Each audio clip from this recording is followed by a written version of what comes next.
안녕하세요. 반갑습니다. 한국사 교사 장재훈입니다. 자, 즐겁고 유익한 한국사 시간이 또 돌아왔는데요. 어떻게 지금까지 배운 거 배울만 했나요? 네, 지금까지는 그렇게 어려운 내용들이 없었을 것이라고 생각을 해요. 자, 그러면 여러분 지금까지 얼마나 잘 배웠는지 잠깐 퀴즈 한번 해볼까요? 자, 기억 잘 하는지 모르겠네. 자, 지금 국가의 탄생을 배우고 있었는데요. 국가의 탄생에 관련된 가장 중요한 핵심 요인 한 가지가 뭐라고 했죠? 그렇죠. 계급이죠. 네, 좋아요. 자, 그러면 한 가지 더 물어볼게요. 국가가 탄생을 하고 나서 점점 중앙집권이 되어가는 과정까지도 배워봤는데, 자, 중앙집권에서 가장 중요한 특징이 세 가지가 있다고 그랬어요. 이 세 가지 뭔지 기억하나요? 뭐가 있었는데? 자, 잘 기억을 해봅시다. 그렇죠. 율령, 관등제, 마지막으로 뭐였더라? 종교의 역할이 중요하다 그랬죠? 예, 그렇습니다. 불교.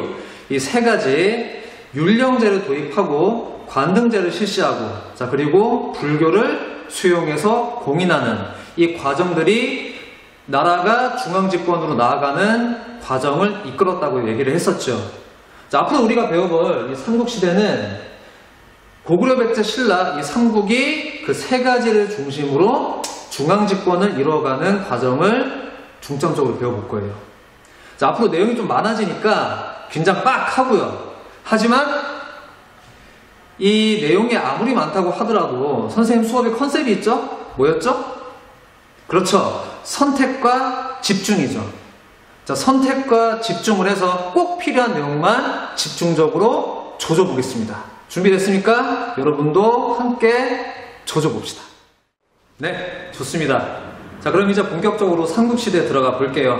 자, 그런데 삼국시대 고구려, 백제, 신라, 거기다 가야까지 4개의 나라를 우리가 알아야 되니까 내용이 좀 많겠죠? 좀 많으니까 여러분 필기를 할 때 한 바닥 꽉 채워서 해줘야 됩니다. 자, 보세요. 일단 제목 먼저 쓰시고 가로로 위에다가 선을 하나 그어주세요. 표를 크게 하나 그린다고 생각을 하고, 자, 그리고 세로로도 왼쪽 끝에다가 선을 하나 그어주세요. 아시겠죠? 자, 그러면 가로에다가 나라를 하나씩 써볼게요. 자, 고구려, 그리고 백제, 신라, 자, 가야까지 다 되셨죠? 자, 그리고 지금 선생님이 지도를 그릴 텐데 지도는 여러분 필기를 굳이 안 해도 돼요. 선생님 지도 지웠다가 그렸다가 지웠다가 그렸다가 반복할 거거든요. 그러니까 지도는 그리지 않아도 좋습니다. 자, 한번 쭉 그려볼까요?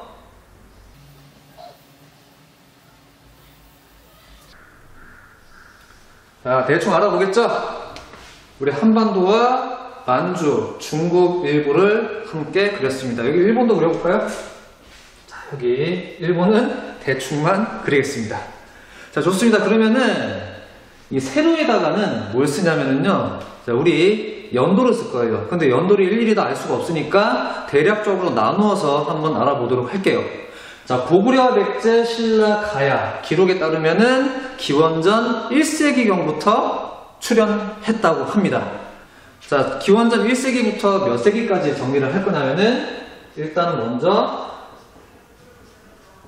3세기까지 정리를 할 거고요. 자, 그리고 이 왼쪽에다가 함께 표시를 해야 되는 부분이 있어요. 자, 그게 뭐냐? 우리 바로 옆에 있는 중국. 중국의 상황을 간단하게 메모를 해봐야 될 것 같아요. 왜냐하면 중국은 지난 시간에 얘기했지만 우리 역사와 굉장히 뗄래야 뗄 수 없는 깊은 관계를 맺어왔었던 그런 나라죠. 자, 고구려, 백제, 신라, 가야 어느 한 나라도 중국과의 관계에서 자유롭지 못했어요. 왜일까요? 간단하게 생각하면은 지금 우리나라가 미국이나 중국과 관계를 완전히 끊고 살아갈 수가 없다는 점을 보면 알 수가 있죠. 지금이야 미국이 초강대국이고 중국이 그 다음을 달리고 있는 상황이지만 당시에 우리나라를 둘러싼 이 세계에서는 중국이야말로 세계 초강대국이었단 말이죠. 자, 여기서 우리가 자존심 상해할 필요가 없는 게 우리는 중국보다 어차피 땅도 좁고 척박한 땅에다가 인구도 중국 대비 아무리 많이 잡아봤자 5분의 1 정도밖에 안 됐어요. 우리 작은 나라였어요. 이 작은 나라가 큰 나라한테 눈치 보면서 살아갈 수밖에 없는 상황이 자존심 상한다고 생각할 수도 있지만 선생님은 좀 다르게 생각을 해요. 우리보다 앞서 나가고 있었던 그리고 강력했던 중국과 관계를 잘 맺어서 얻을 수 있는 것은 없고 또 그러다가 할 얘기 있으면 얘기하고 싸워야 될 땐 또 싸우겠죠. 그런 식으로 우리가 취할 것은 취하고 버릴 것은 버리면서 주체적으로 우리나라의 외교 관계를 만들어 가는 것이 더 중요하지 않았나라는 생각이 들고요. 그래야 외교를 잘 하는 나라라고 할 수가 있겠지요. 자, 그런 측면에서 선생님은 우리 조상들, 이 당시에 고구려, 백제, 신라, 그리고 가야까지 이 나라들이 외교를 참 잘했다고 생각을 해요. 이 나라들 전부 다 중국 황제한테 관직도 받고 조공도 바치고 그렇게 하거든요. 근데 그렇다고 우리가 중국한테 간섭을 받거나 중국의 식민지로 살았던 건 아니야. 그냥 중국을 우리의 큰 형님으로 인정을 해준 가운데 간섭을 받지 않고 우리가 얻어올 것을 신나게 빨아먹었다는 얘기죠. 저는 이렇게 우리 조상님들이 했다는 점이 오히려 자랑스럽다고 생각을 합니다. 자, 당시 3세기까지의 중국은 어떤 상황이었냐면은 지난 시간에 기억나는지 모르겠지만 우리 고조선을 침략을 해서 멸망시킨 나라가 있었죠. 큰 통일왕조가 하나 있었다 그랬지. 무슨 나라였지? 그렇죠. 한나라였죠. 당시에 중국에서는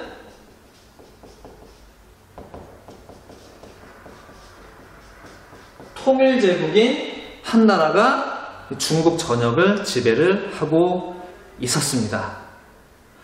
자, 이런 상황 가운데에서 고구려, 백제, 신라, 가야가 그 첫 발을 떼기 시작을 하는데요. 뭐 고구려 건국신화, 백제 건국신화, 신라 건국신화 이런 것부터 다 선생님 짚어줄 수는 없어요. 그냥 우리는 지금 어떤 걸 배우고 있냐면은 국가가 탄생을 하고 어떻게 중앙집권을 이뤄서 강력해져 갔는가 그 과정을 중심적으로 살펴보고 있으니까 거기에 관련된 내용만 살펴보도록 하겠습니다. 자, 고구려 이 왕을 기억을 해주기 바래요. 자, 따라해 봅시다. 태조왕. 자, 태조라는 이름을 아무 왕한테나 붙이는 게 아니죠. 자, 나라를 세운 왕이 아님에도 이 태조왕이 태조라는 이름으로 불릴 수 있었던 것은 이때 고구려가 질적인 변화를 크게 겪었기 때문입니다. 자, 여기 고구려, 백제, 신라, 가야 전부 다 기본값은 연맹왕국이에요. 자, 내가 방금 뭐라고 했죠? 연맹왕국이라고 그랬죠? 이 연맹왕국에서는 왕을 어떻게 한다 그랬죠? 왕이 어떻게 된다 그랬죠? 누구한테 물려받나요? 물려주고? 그게 아니죠. 이 족장들끼리 회의를 통해서 유력한 족장을 왕으로 추대한다고 그렇게 얘기했었던 기억나죠?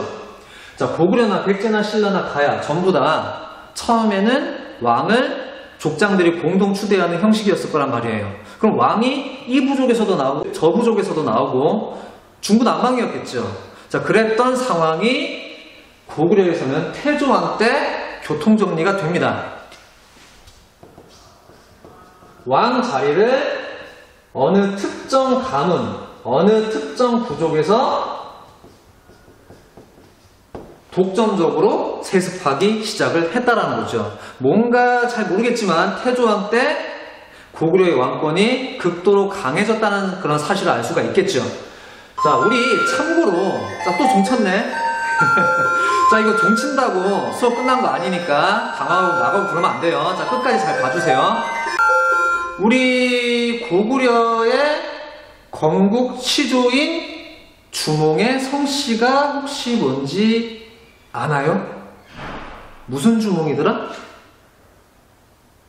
고주몽이라 그러죠. 그렇습니다. 고씨죠. 자, 이 태조왕이 주몽과 동일 인물 아니에요. 주몽보다 훨씬 뒤의 왕이긴 한데요. 자, 이게 지금 무엇을 의미하느냐? 태조왕 때 그 주몽의 집안, 주몽의 부족에서 왕위를 독점적으로 세습하기 시작했다라는 아주 중대한 변화가 일어났다는 얘기죠. 자, 그 고씨가 고구려에서는 무슨 부족이었냐면은 여러 부족이 있는데, 자, 그냥 간단하게 알아볼까요? 자, 계루부라고 합니다. 계루부의 고씨 가문에서 왕위를 독점적으로 세습했다라는 정도로 알아두면 될 것 같아요. 참고로 고구려는 어디에서 시작이 됐냐면은, 자, 여기 보세요. 자, 선생님이 지도를 잘 그려놨죠. 자, 보면은 강이 여러 개가 흐르고 있습니다. 파란색으로. 자, 이 길다란 강이 무슨 강일까요? 압록강. 여기 산을 선생님이 하나 표시해놨죠. 이 산이 무슨 산일까요? 백두산. 그리고 여기 이 강은 두만강이죠. 자, 그리고 여기 가운데, 이 강 세 개 중에 가운데 이 강은 한강이에요. 한강이고 여기는 낙동강. 자, 그리고 가장 그 세 개 중에 북쪽에 있는 이 강은 대동강이에요. 지금 평양 앞을 흐르고 있는 대동강이죠. 자, 중요한 지점이 되는 강들을 선생님이 따로 표시를 해놨습니다.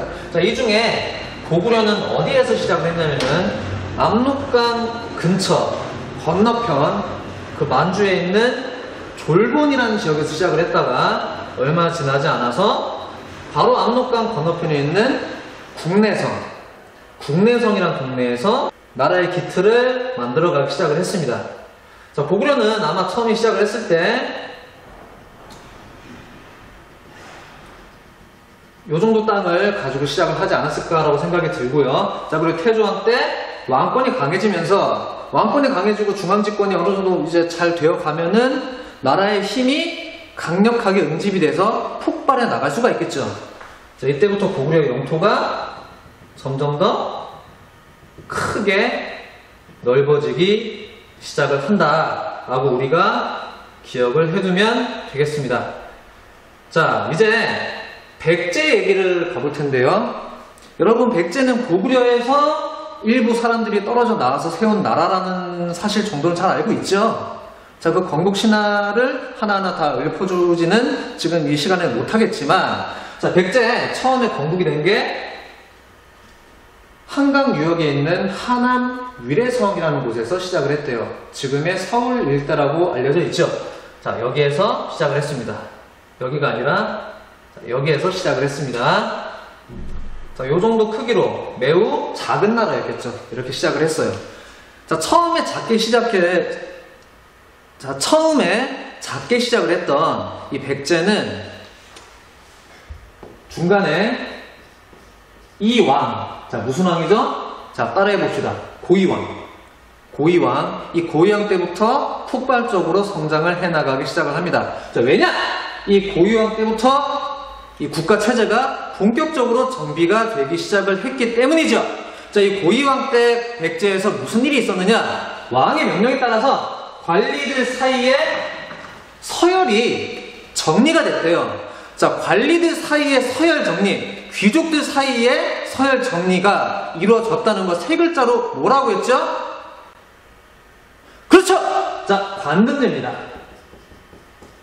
자, 고이왕 때 뭐가 정비가 되었다? 관등제가 정비가 되었다는 것이죠. 자, 관등제가 정비가 되었다는 것은 백제 내부에 존재하고 있었던 여러 부족들이 왕의 품 안으로 흡수가 되었다. 중앙집권이 잘 이루어지고 있었다는 것을 보여주는 하나의 증표라고 할 수가 있겠죠.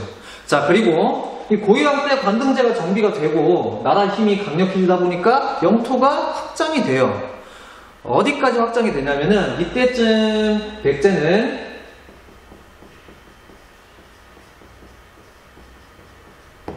한강 유역을 차지하게 됩니다. 자, 한강 유역 굉장히 우리 역사에서 중요한 땅이라고 할 수가 있겠어요. 자, 우리가 보통 한강이 뭐가 그렇게 대단하냐라고 생각하면서 떠올리는 한강의 모습은 그냥 서울 시내에서 흐르는 좀 넓고 긴 강 정도로 생각하기가 쉬워요. 근데 우리 역사에서 얘기하는 한강 유역이라는 것은 이 한강뿐만 아니라 한강으로 흘러 들어오는 남한강과 북한강 모두를 포함하는 이 3대 한강을 전부 다 한강 유역이라고 부르는 겁니다. 이 3개 강을 다 합치면 그 유역 일대가 어느 정도 넓이가 되냐면은, 자, 지도 볼까요? 잘 보일지 모르겠는데 서울, 경기도, 충청도 일부, 강원도 일대까지를 다 포괄하는 엄청나게 넓은 지역이 되는 거예요. 자, 땅도 넓을 뿐더러 이것도 한번 생각을 해봅시다. 지금 현재 우리나라에서 인구가 가장 많은 지역이 어디죠? 그렇죠. 경기도죠. 왜 경기도에 사람이 많을까요? 넓은 강이 있고 평야가 넓게 펼쳐져 있을 뿐만 아니라 교통도 굉장히 편리한 그런 지역이죠. 지금만 그럴까? 아니에요. 이때부터 그랬어요. 이 한강유역은 우리 한반도에서 가장 인구가 많고 땅도 비옥한, 말하자면은 여기를 차지하는 나라는 고속 성장에 부스터를 단거나 다를 바 없을 정도로 매우 중요한 지역이었다는 것이죠. 자, 이 한강유역을 백제가 차지한 것을 봤을 때 앞으로 백제는 고속 성장을 할 수 있는 충분한 밑바탕을 마련했다라고 우리가 알 수가 있겠죠. 자, 여기까지 이해가 됐죠. 자, 이제 다음 나라 신라로 가봅시다. 자, 신라. 자, 우리가 여기서 잘 살펴봐야 되는 게, 신라는 마한진한 변환 중에서 마지막 진한, 이 진한 낙동강 일대의 이 진한 경주 평야 일대에서 나라가 시작이 됐어요. 그런데 우리 역사가 당시에 중국과 뗄래야 뗄 수 없는 관계였다는 거 아까도 선생님이 얘기했죠. 자, 어느 정도로 뗄래야 뗄 수가 없었냐면은 이 나라들은 발전을 하려면은 기본적으로 우리 내부에서 끌어낼 수 있는 자원에 그리고 생각에 한계가 있으니까 중국으로부터, 가장 잘 나가는 선진국이었던 중국으로부터 선진 문물을 빨리 받아들여서 그걸로 발전을 해 나가야 된다는 그런 얘기예요. 자, 아까 얘기했던 중앙집권의 3대 요소 있죠? 관등제, 율령, 불교, 이거 전부 다 중국에서 들어온 거예요. 조금 자존심 상하는 얘기지만 원래 역사라는 것이 다른 나라하고 영향을 주고받고 하면서 전개가 되는 것이기 때문에 굳이 그렇게 생각할 필요 없습니다. 자, 고구려, 백제 이 두 나라는 중국과 가까이 있어요. 특히 고구려 같은 경우는 바로 옆에 중국하고 국경선을 맞대고 있죠. 그럼 중국과 굉장히 교류가 활발하겠죠. 그래서 가장 발전이 빨랐어요. 자, 다음으로 백제도 바다 하나만 건너면 중국으로 닿을 수가 있으니까 발전이 빠르겠죠. 그런데 신라의 위치 좀 보세요. 신라는 이 동해바다에 이렇게 조그맣게 시작을 했어요. 한쪽으로 치우쳐져 있잖아. 중국과 멀리 떨어진 쪽에서. 자, 이러다 보니까 고구려, 백제, 신라 삼국 중에서 신라가 초기에는 가장 발전이 느렸고요. 그리고 힘도 약했대요. 자, 근데 다르게 생각을 해보자면은 중국과 교류가 가장 없었기 때문에 중국 문화에 영향을 받지 않은 우리 고유의 모습이 초기에 가장 잘 남아있었던 나라라고 볼 수도 있겠죠. 자, 그런 의미에서 중요한 거 나옵니다. 신라는 왕을 부르는 호칭이 굉장히 특이해요. 고구려나 백제나 이런 나라들은 초기부터 왕이라고 부르거든요. 자기도 왕을. 근데 신라는 왕이라고 부르지가 않아요. 왜냐하면 중국 문화의 영향을 거의 받지 않았었기 때문에 처음에는 왕을 한자로 불러야 된다는 생각을 할 필요가 없었다는 것이죠. 자, 신라가 처음에 건국될 당시에 왕을 뭐라고 불렀냐면은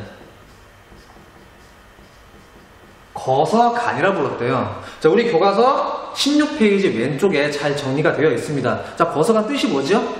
교과서에 아마 귀인, 귀한 사람이라는 뜻으로 정리가 되어 있을 거예요. 자, 거서간. 자, 여기 동그라미 1번 표시하겠습니다.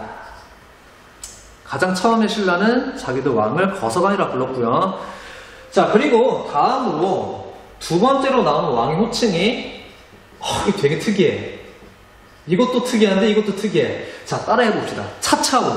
또 차차웅이라고 불렀대요. 어감이 되게 특이하죠. 자, 차차웅은 뜻이 뭐죠? 16페이지에 보면은 뭐라고 나와 있죠? 그렇죠. 제사장이라고 나와 있죠. 자, 차차웅은 제사장이고 거서간은 귀한 사람, 뭐 족장을 의미한다 정도로 알아두면 되겠죠. 참고로 이 끝에 간은 여러분 칭기즈칸 들어봤죠? 칭기즈칸, 징기스칸. 그 칭기스칸 끝에 칸, 이 끝에 칸, 이게 무슨 글자죠? 족장이란 뜻이죠. 그 칸과 어원이 비슷하다 생각하면 돼요. 이 간은 족장이라는 뜻이고요. 거서는 크고 위대하다는 뜻이에요. 뭐 크고 위대한 족장이다. 자기도 왕을 이렇게 불렀다는 의미겠죠. 차차오? 예, 제사장이라는 뜻이고요. 자, 이러다가 조금 시간이 지나서 왕의 호칭이 또 뭐로 바뀌냐면요. 이사금이라고 바뀌었대요. 자, 따라해봅시다. 이사금. 자, 세 번째로 등장하는 왕의 호칭이 이사금인데요. 이 이사금이라고 불릴 즈음에 신라는 영역이 조금씩 더 넓어지기 시작을 해서 낙동강 근처까지 왔대요. 이렇게 넓어졌대요. 자, 넓어지다 보니까 주변에서 다양한 새로운 세력들이 신라로 끌어당겨지겠죠. 자, 거서간 타차함으로 불리던 시절에 그 왕이 그렇게 불리던 시절에 신라는 조그마한 하나의 부족 혹은 조그마한 두세 개 부족이 연맹을 이룬 정도의 그런 형태의 작은 국가였다면은 이사금이라고 불릴 그 즈음에 신라는 이제 더 많은 부족들이 신라의 품 안으로 들어와서 세력이 커진 아주 큰 연맹왕국의 형태를 띠기 시작했다는 것이죠. 자, 이 이사금 당시에 왕이 어떻게 됐냐면요. 신라 왕족에 성씨가 3개가 있어요. 박씨가 있고요. 석씨가 있고요. 김씨가 있어요. 이 박씨, 석씨, 김씨 가문에서 돌아가면서 한 번씩 왕을 했대요. 교대로 왕 자리에 옹립되었다. 왕 자리에 추대되었다라는 기록이 남아있다는 것이죠. 자, 이사금이라는 왕의 호칭에 대해서 재미있는 일화가 전해지고 있습니다. 자, 어떤 얘기냐면요. 박씨, 석씨, 김씨 집안 사람들이 이제 누가 왕을 할까 경쟁을 하기 시작을 했대요. 경기를 했대. 근데 무슨 경기를 했을까요? 막 달리기 했을까요? 활 쏘기 했을까? 말 타기 했을까? 그게 아니에요. 이 왕 자리에 오르고 싶어하는 각 이 집안의 왕의 후보자들이 한 자리에 모여가지고요. 뭘 깨물었대. 깨물었대. 떡을 깨물었대요. 시루떡을 깨물었대요. 시루떡을 깨물어서 이빨 자국이 가장 많이 나온 사람이 왕을 하기로 결정을 했다라는 거예요.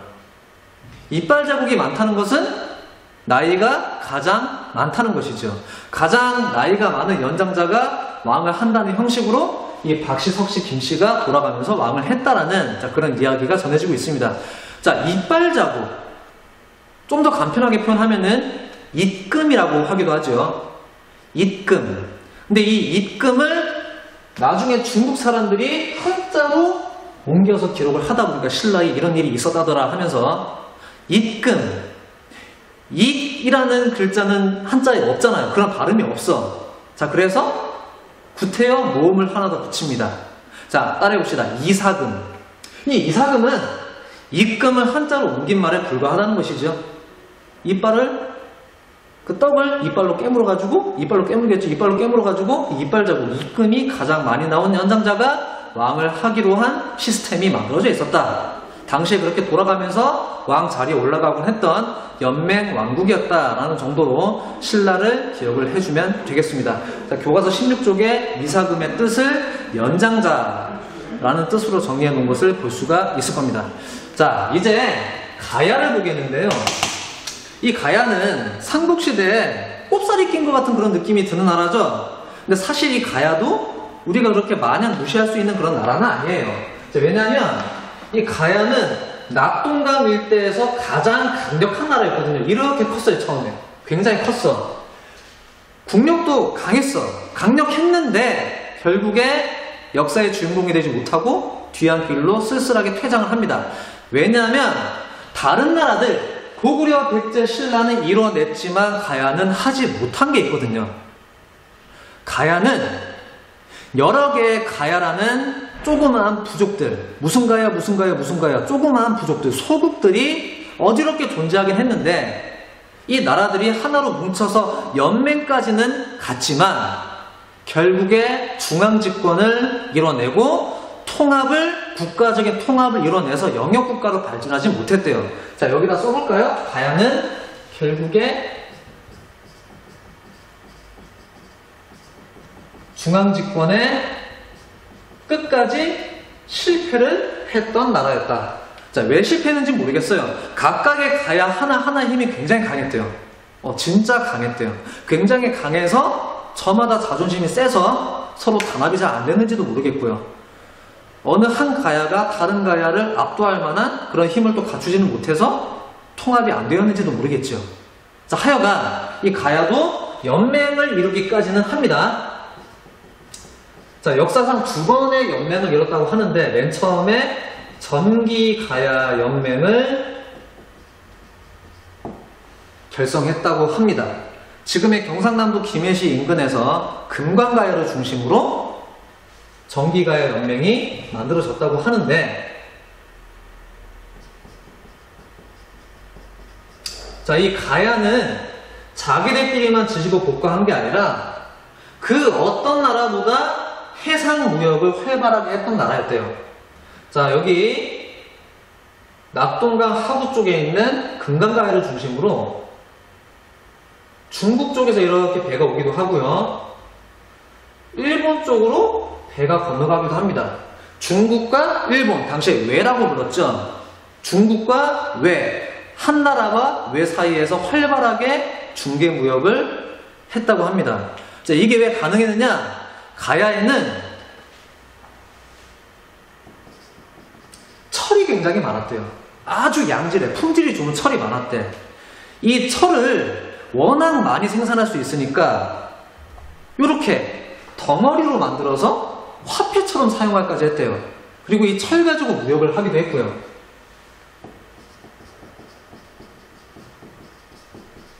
자, 그런데 이게 뭘까요? 이거 이름이 있거든요. 교과서에서 찾아보세요. 자, 어딘가 나와 있습니다. 찾아보세요. 세 글자입니다. 무슨 쇠예요. 이게 뭐 하는 물건이냐면은 이렇게 쇳덩어리를 만들어 놓은 다음에 이걸 불에 녹여가지고 원하는 모양의 철제 도구나 무기를 만들어내는 재료로 쓰였다는 거죠. 이렇게 규격화시켜서 자기가 원하는 모양의 철제 도구를 만들어낼 수 있는 재료를 대량으로 쌓아놨다는 얘기죠. 다 찾았나요? 그렇습니다. 덩이쇠라고 합니다. 자, 이 물건의 이름은 덩이쇠예요. 자, 요거 잘 기억을 해두기 바랍니다. 자, 이 덩이쇠가 중요한 이유가 뭐냐면요. 자, 이 가야가 이 물건을 워낙에 거래를 많이 하다 보니까 여기 바다 건너 일본에서도 똑같이 생긴 덩이쇠가 굉장히 많이 발견이 된대요. 가야에서도 이게 많이 발견이 되는데 일본에서도 이게 굉장히 많이 발견된대요. 이 점을 이뤄서 봤을 때 이 가야 사람들은 배를 타고 엄청나게 많은 무역을 해서 일본까지 하나의 경제권을 묶을 만큼 국력이 강했었다라는 사실을 우리가 알 수가 있는 것이죠. 자, 여기까지 이해되셨나요? 좋습니다.